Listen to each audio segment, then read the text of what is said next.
Hello, welcome back to another Stitch with me and the last Stitch with me in my Scandinavian challenge. Today it is Denmark. So I hope you're ready with your project. If you are participating, I'm excited to find out what you have chosen for Denmark. We have done Sweden, and last week it was Norway, and this week it is 300 stitches on some projects related to Denmark.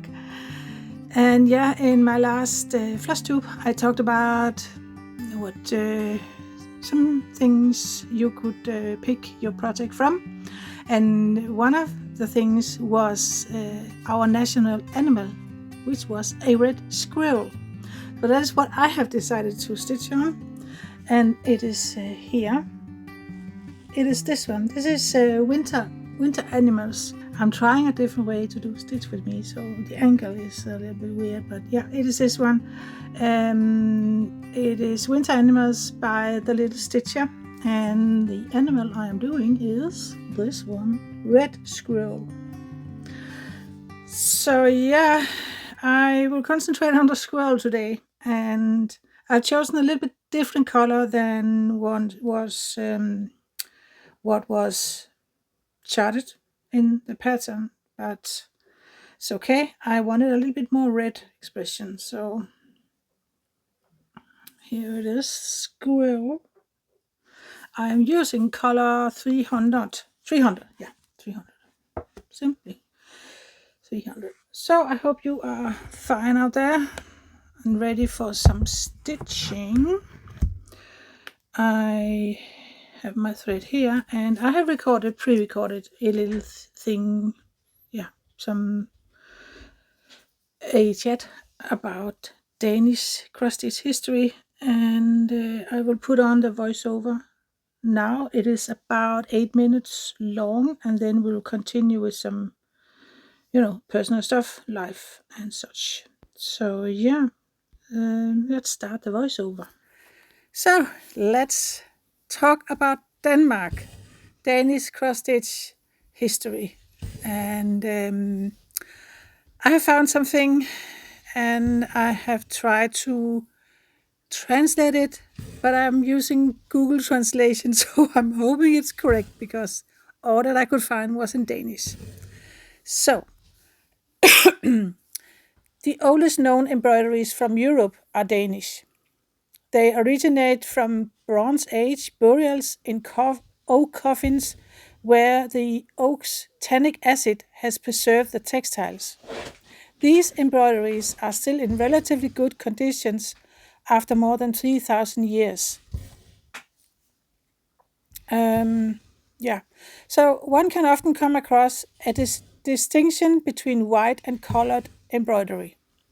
The white embroideries are always sewn on linen, during the 18th century also on cotton, with thread of the same material as the fabric.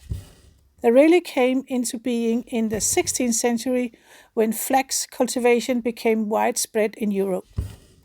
This made white undergarments in the form of skirts and shirts, and white tablecloth and bedcloth cloth with embroidery come into fashion.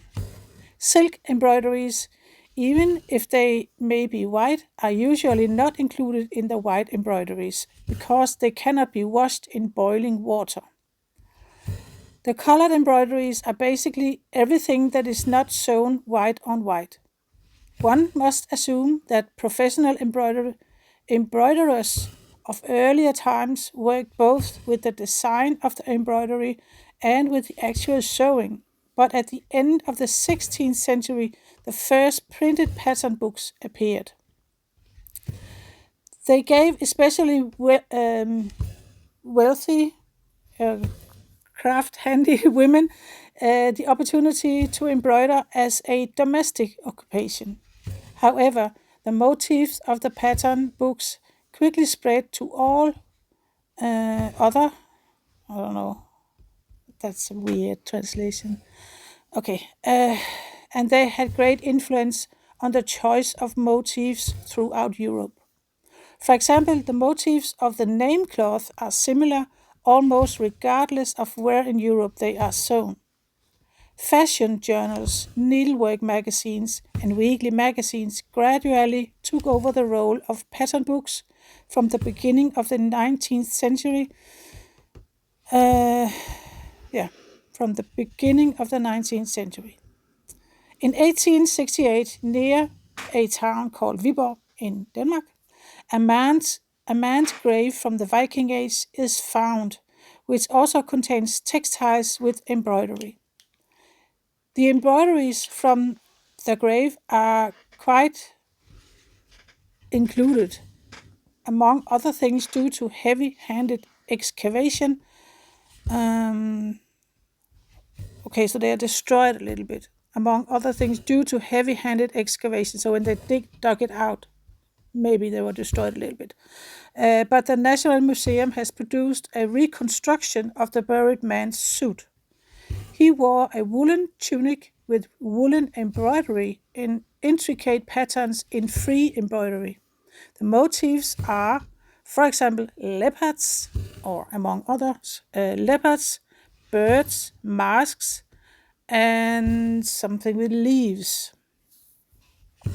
So, around 1850 and up until 1930, about that, fashion magazines, patterns, and drawings appeared, which customers bought and got ideas and patterns from. There were many enterprising women who, often with a great talent, with needle and thread, built up their own businesses.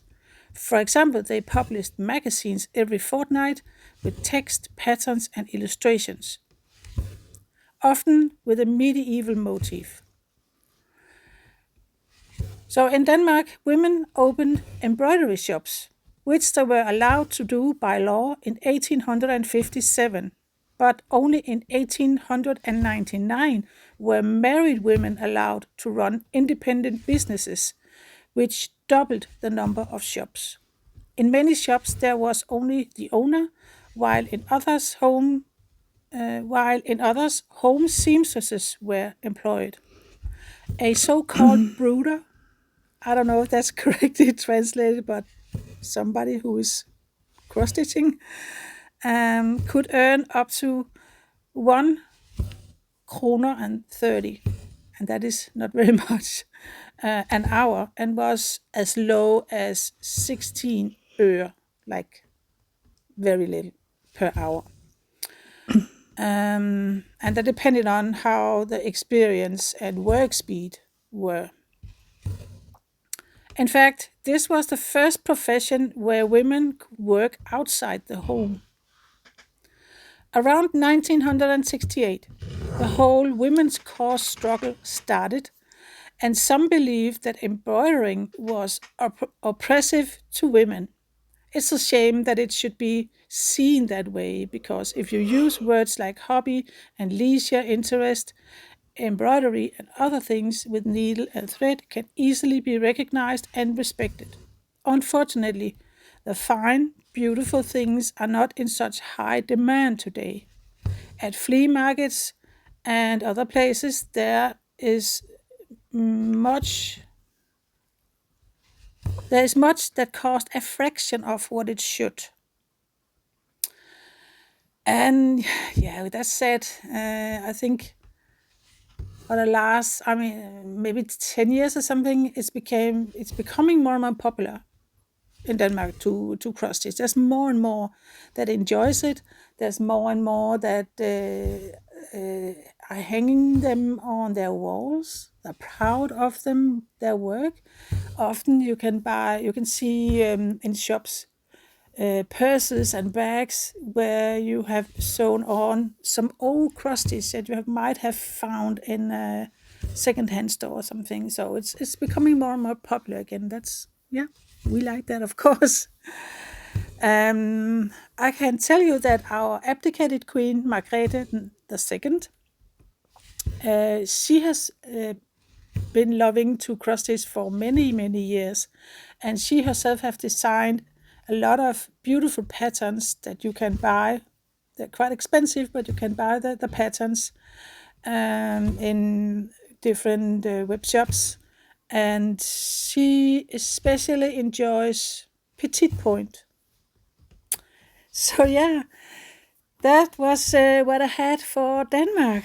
So I think I will end this voiceover and let's go to just a little chat about life and stuff. So I have reloaded my needle and ready to continue. I forgot to say that I'm stitching on a 14 count fabric from maybe Timo. It was very stiff, so I decided to put it in the washing machine and tumble dry it also. So now it is very soft. I don't know, it's a little bit too soft. Yeah, so I'm sitting on the tail of the squirrel. Squirrel, I don't know how to say that. Squirrel. And so far, yeah, it's just brown. And the whole squirrel here will be this color 300. I chose this, it was a little bit lighter than the one that was called for in the pattern. I think it was 434, but it was a little bit darker. And I wanted a little bit more reddish brown, so I chose this one. Yeah, it is Saturday night. It is raining heavily outside. Don't know if you can hear it, but it's really, really raining. It has been dry today. I went hiking today alone. I drove out to some place where I have been hiking many times. It's an area with a lake and a creek and ocean on the other side, a lot of birds, and yeah, that was simply amazing. A little bit windy, but I saw a lot of birds, and there was long-tailed tits. I saw larks. That's the first time this year that I have heard them and seen them. We don't have them in Denmark in the winter time. They often come in early spring and stay late summer, then they fly away again. So the males were very active, singing over the fields. So nice. I just felt such I don't know, just so completely happy. Just walking there and it was like a kind of announcement. Spring is very close. So that's very lovely. So far I have done, let's see, 70 stitches.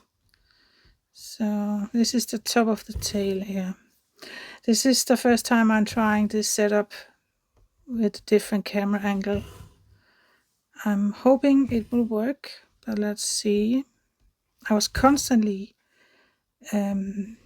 getting in the screen, bumping the camera, bumping everything. So I decided to try a different setup, different angle with the camera. So let's see how that works. If it doesn't work, because I actually didn't test it very much. So if it doesn't work, I apologize and I will do better next time. So as I said, this is the last Stitch with Me in the Scandinavian Challenge series. I have really enjoyed it. It's been very fun to come up to try and find out some history in the three Scandinavian countries. I think Denmark was probably the easiest to find stuff about. But it's been fun. The challenge was that all the Danish stuff was in Danish, so I had to translate it. And we all know Google Translate. Sometimes I feel it's getting better though. It's like the arrival and more use of AI has improved it. So that's good. Yeah, the hike was good today. I walked 10 kilometers and I was just alone.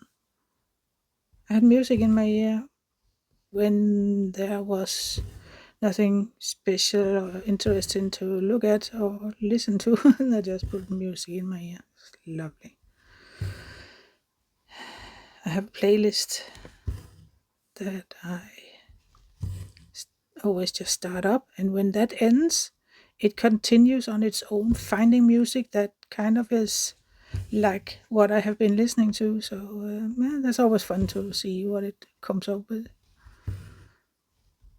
Very nice. So, I didn't bring Albert today because he's kind of been struggling a little bit with his back legs. I'm really not hoping it's going to be worse. So we try not to give him too long walks and helping him a little bit off the couch. It's just much too early for him to be struggling with that kind. He's only 7 years old, so he's turning 7 April 1st. So it's a bit early to have that. And yeah, let's see how it develops.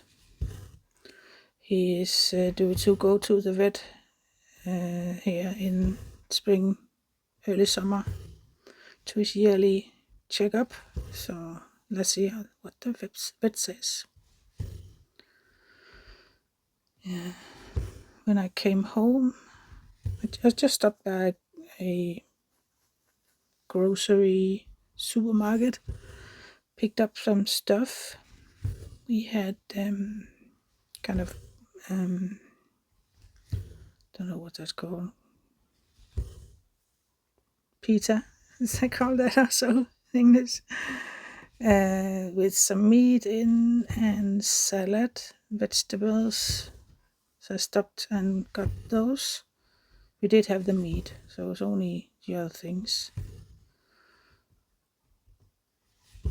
And very tired when I came home. I think it was around 2 or 2:30 when I came home. And got myself a cup of coffee. My husband had given Albert a bath, so I'm meant to do his haircut tomorrow. So I slept on the couch for about an hour. And Albert slept behind my legs on the couch. He just loves that. Curls up behind my legs and just snuggle up. He loves that, and I love it too. So win-win. So I think I slept about an hour. Then I got up and decided to do my boots. They were very they have been out in some very bad weather at one point, and I did give them a very thorough wash, which meant that all that was on there, it is leather boots, so everything was washed off, all the protection stuff, conditioner, whatever. So they're very dry. And today when I came home, actually today when I left, I thought, I should have given them something before I was going on the hike today. I was just, let me go. Then I can do it when I come home. So I did that.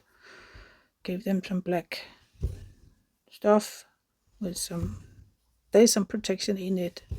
I don't know, wax or conditioner, something. It protects them a little bit. They are very old boots. I think they're running on their 10th winter. So when I think about how long hikes I've been taking those boots, I'm amazed they're not completely worn down. I did got new heels at one point. Took them to a shoe guy took the old ones off because they were worn down, the heels, soles, and put new ones on. They so yeah, I think 5 years. They can last 5 years more. I don't know. It depends on me how good I am to protect them with the stuff. So I better be better at it. They're so good. They're completely shaped in my foot shape. I've been in water with them so many times. So they have really taken shape of my feet. I love them.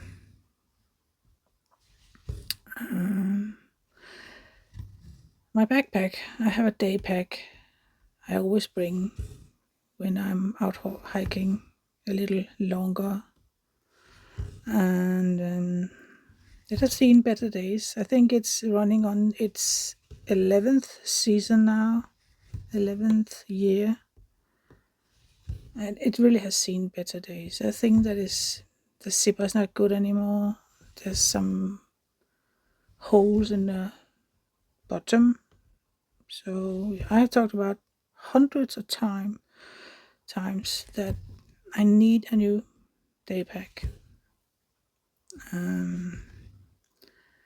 So we actually kind of decided, yeah, to go and find one and just buy the one you really like, because I'm very picky with my backpacks.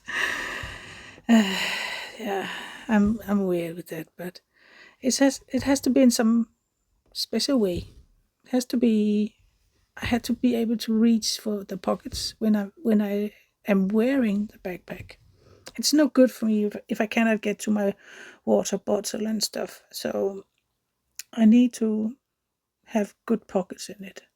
And I'm not particularly crazy about the ones that I can get day packs. So I've decided that I want to restore it. I want to change the zipper. I want to repair the side pockets and the bottom, and maybe change the inner fabric a little bit. And yeah, just take it from there. See if it can last me a couple of years more. It's very, it looks old, you know. The wind, the sun has lightened the fabric, so it's not black anymore. It's kind of grayish. But I love the backpack. I have all kinds of stuff hanging on it. Memories from different places, different hikes. Memories from the Camino in Spain, and memories from other hiking places. So I am not interested actually in changing it right now. Yeah, so let's see if I can do something on my sewing machine. Okay, so it's really moving along this. I have stitched 119 already.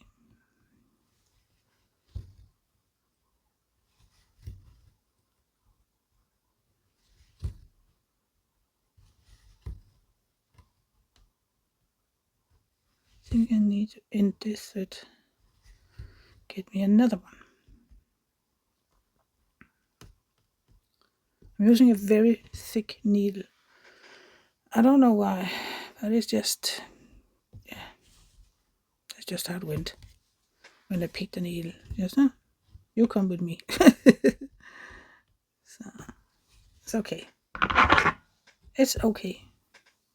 This fabric from Timo or wherever, it's behaving. I don't know. It's probably not very good quality, but it got holes. I can stitch on it. It's fine. It's fine.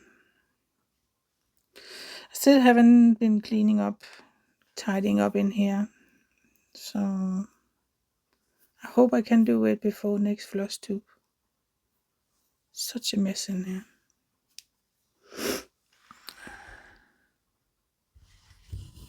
I have a lot of floss that needs to go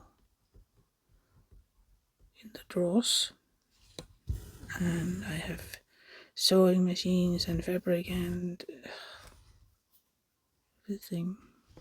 I'm not going to put it away yet because I really want to try and do something on my backpack. Let me just see. So that's 1, 2, 3. 1, 2, 3. Yeah, that's right. So can you see now that it's kind of the top of the tail now? We saw an interesting documentary yesterday. Yeah, I've actually seen a couple of interesting. One of them I'm not completely done with. The first one was Robert Fuller. He's what is he? Photographer, wild protector. He's taking care of owls, and yeah. So one of his movies was about owls, tawny owls, how they adopt other.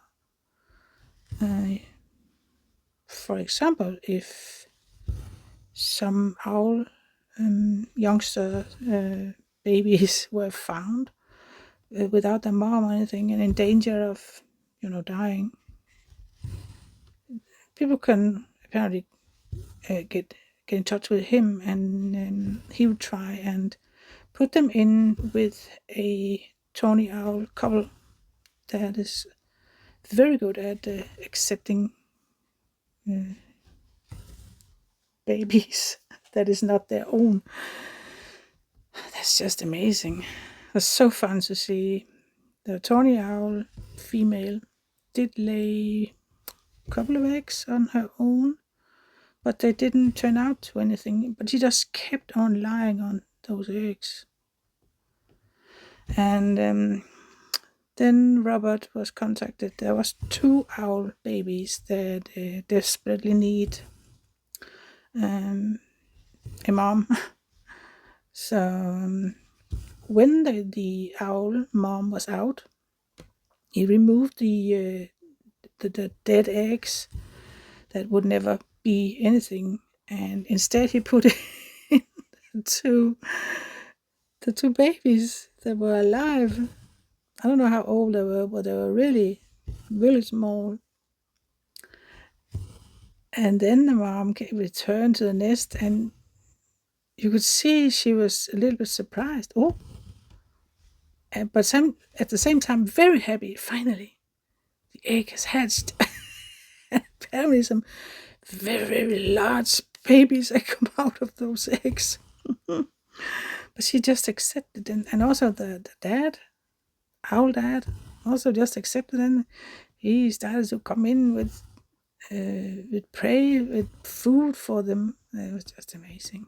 There was also a movie I found interesting with, I believe it's called a stout. It's kind of a weasel, tiny weasel baby, around 4 weeks old, that he took upon himself to rescue. And just a minute, I need to count. Let's see, we're there. 1, 2, 3. 1, 2, yeah. There. It was just amazing. Could follow the life of that little, I don't know, it's called stout, a little weasel. Let's call it a weasel. Kind of a weasel. And he helped it. He needed to. It was a little bit tame because he needed to handle it and feeding it. But he gradually helped it to become more and more independent.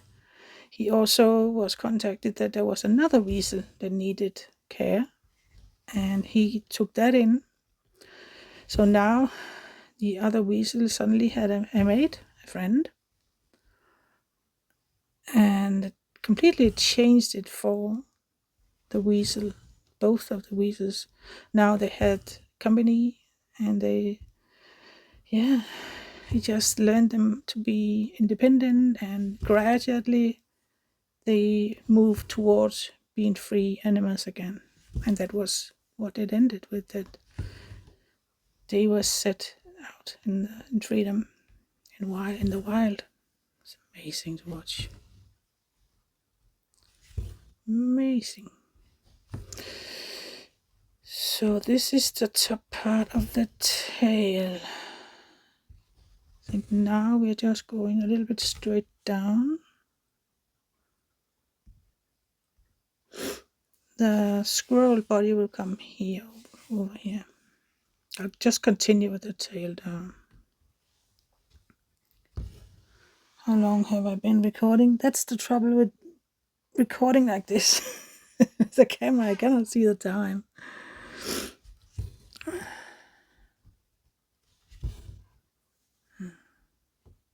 Squeaky chair.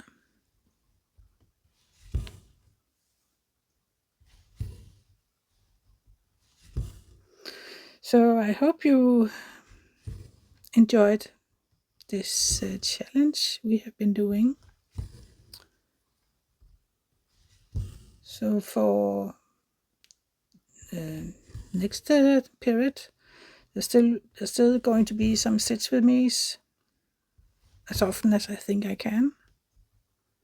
So I have time.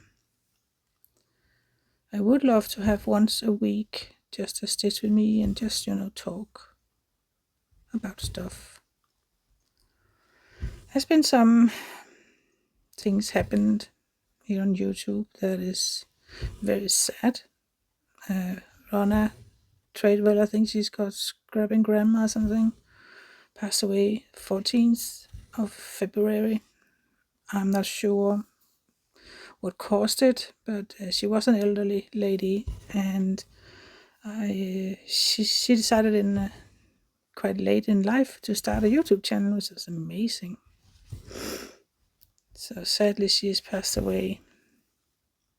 I was also friends with her on Facebook. And yeah, that was a bit quiet from her for a while, so I did have a feeling that there was something wrong. So it's very sad to hear. And I also have heard about Michelle from Heaven Earth Design. She lost her daughter. I think it was due to drug addiction. That was really terrible. Nobody should. It's the most terrible thing ever. Lose a daughter, lose a child. That's really not supposed to happen. I'm scared that I have done something wrong here. I might have to count. 6. It's only 5, and there should be 6. Why? So here. 1, 2, 3, 6, 7. Oh, why did I go 2 in there? Okay, so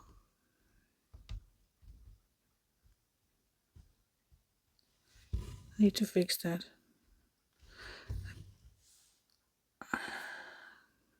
Here I went 2 in. I should not have done that. So I need to go up and fix that. Let me just go over. I can stitch my way over there.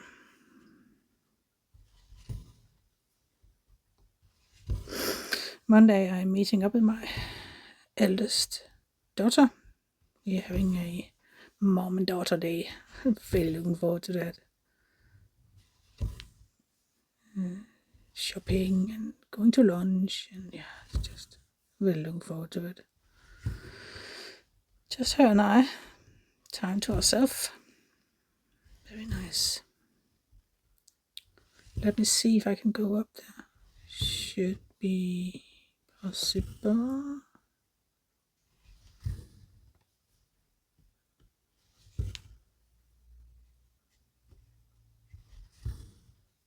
See if that's okay now.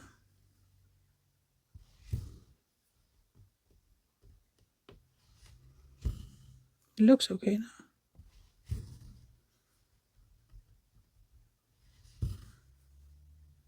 I think. Okay, yeah, I think that's better. There should be 6 here. 2, 4, 6, yeah. I think that's right now.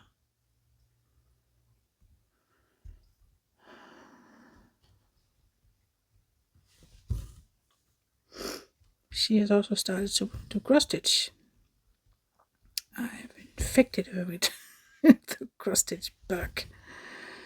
So she has found a beautiful pattern, actually a couple, and I promised her to bring her some fabric and the color she needed, since I have a lot. And I also had sewed that zipper pouch for her, so I'm also bringing that. Okay. Is that wrong? No, it's not.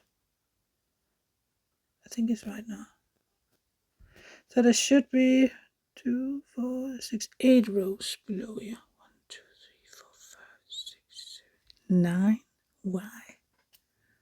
Why is that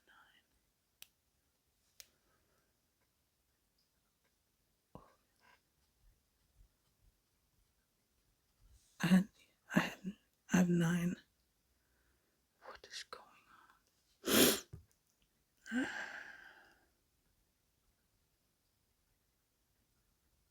I don't know what's going on really. It's going in and then 1, 2, 3. I've done 4. How is that possible?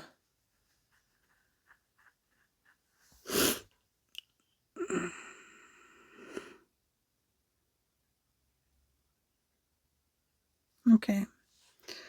It should not have gone further out than this. But if I take this off, there's only 5 still, and it should be 6. So something over here is wrong.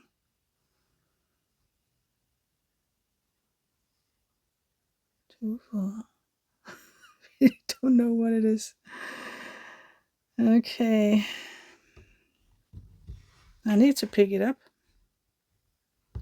So I think I corrected it now. Yeah. Took a little time, but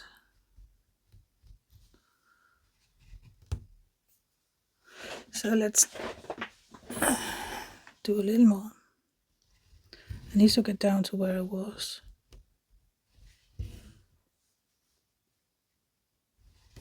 I think that's why I ended up with 2 here instead of 1.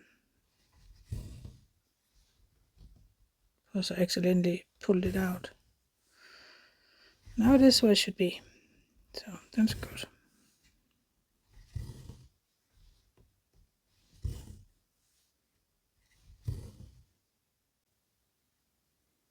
Yeah. Here. So 1, 2, 3.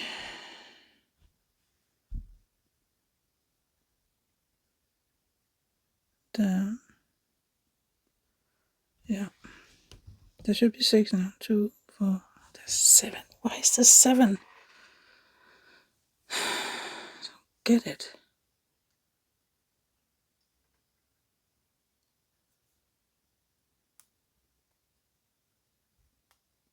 Oh. All right. There's 7. Oh, good. So the next time there'll be 6.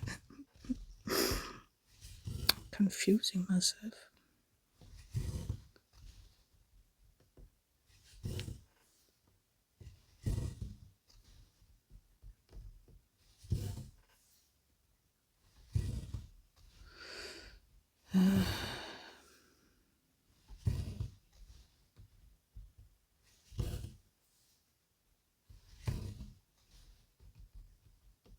It's a cute little one, this squirrel, I think. I haven't done, I'm not sure I tried to do a squirrel at one point with, it was the same one. It was very bad. the 11 gown. It was just too small to be anything. So I decided to stop that again.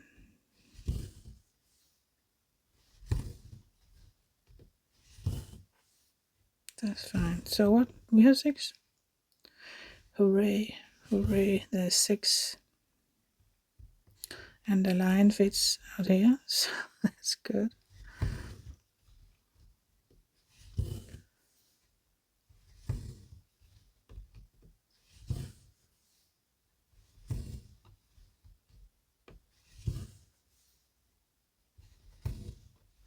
Yeah, that was a thing with Michelle, her daughter.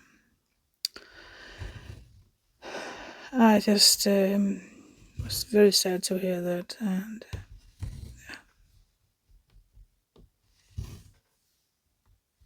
it's terrible something like this happen.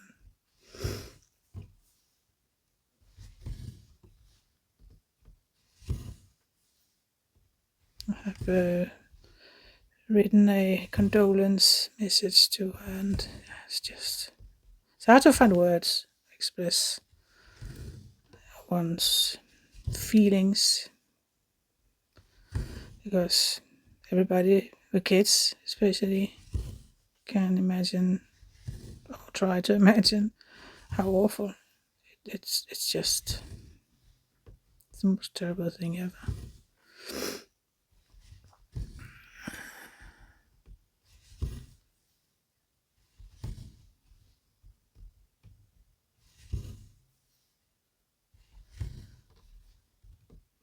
We also had addiction in our family, but not drugs. It was drinking. My dad and my brother and my granddad had drinking problems. My granddad died from it. It has destroyed his liver. And my dad, I don't know. He died from a heart attack, so I don't know what caused that. He was also a smoker. So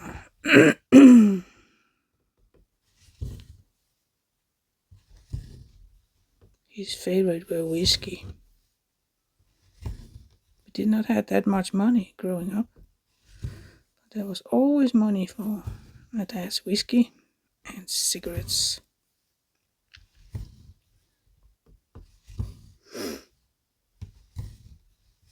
I guess that's how addiction works.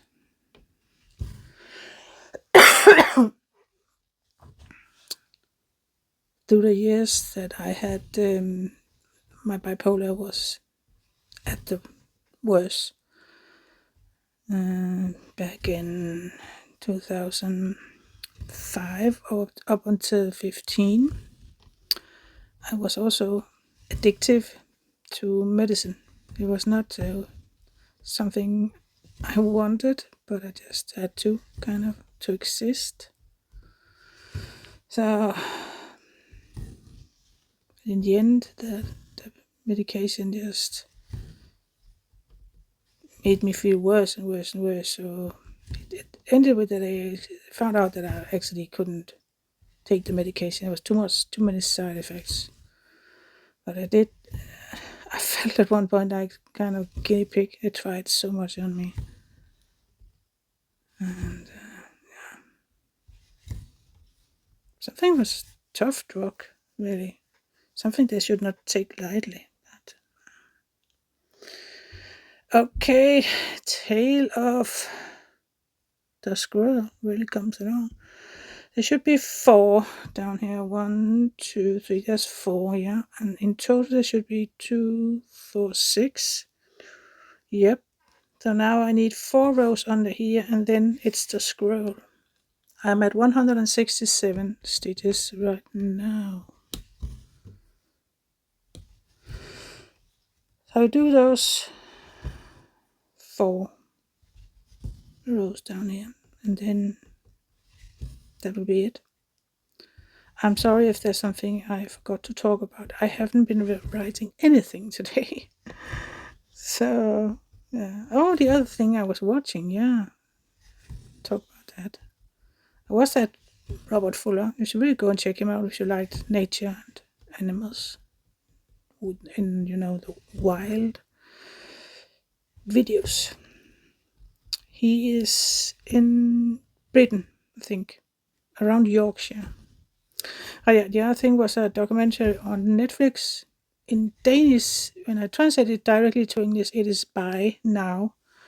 It's kind of a documentary about our consumer habits and how they can trigger us to buy more and more and more. Buy and throw away and all the things with Timo, Shane, the whole industry. I tell you, it's scary stuff. Scary stuff how they can trigger us to just consume more and more and more. Buy stuff, buy stuff. Even though we have plenty, just buy. Amazon has a lot. I think the thing that frightened me the most was that you often cannot trust what's on the labels. They are allowed to say that a certain product is, what's it called, recycle, as long as there's just some little teeny tiny plastic thing that is recycled. They can put that kind of stamp on it, recycle plastic. And I mean, if I saw that on a something, I would think it's the whole thing that is recycled, but it doesn't have to be that. It can be just tiny, tiny little plastic thingy, and the rest of the plastic may be not recycled. I don't think that's okay. Trick people into buying stuff that way.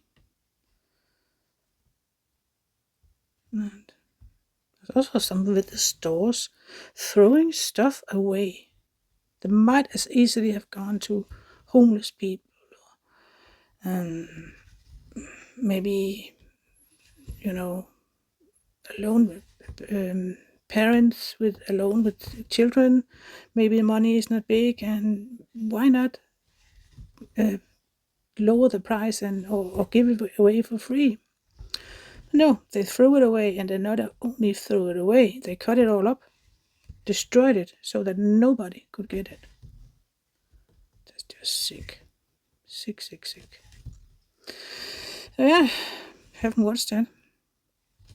I could recommend it if you have the nerves. Okay, so that was the tail, bottom part. It looks like a question mark. Okay, so let me just end the thread over here, I think. Yeah, let me take care of that later. Alrighty, so that was it for me today. I will kind of turn the camera around, I think, so I can show you it. So, here it is, squirrel's tail. And over here is what we stitched today, 184. So I have 116 left, and I'll of course continue with the little squirrel up here. It's eating a nut. So yeah, that was it from me today.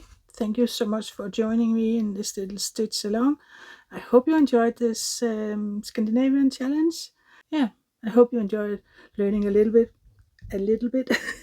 just a little bit about the cross history, kind of a little journey we have been on for Sweden, Norway and Denmark.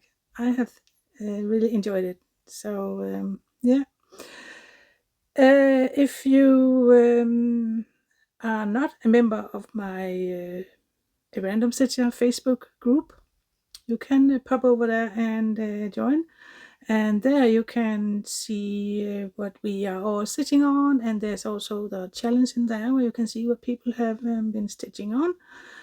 I personally love to see what you are all stitching on. I really love it. So yeah, pop over there, and I hope if you like the video that you will give it a little like.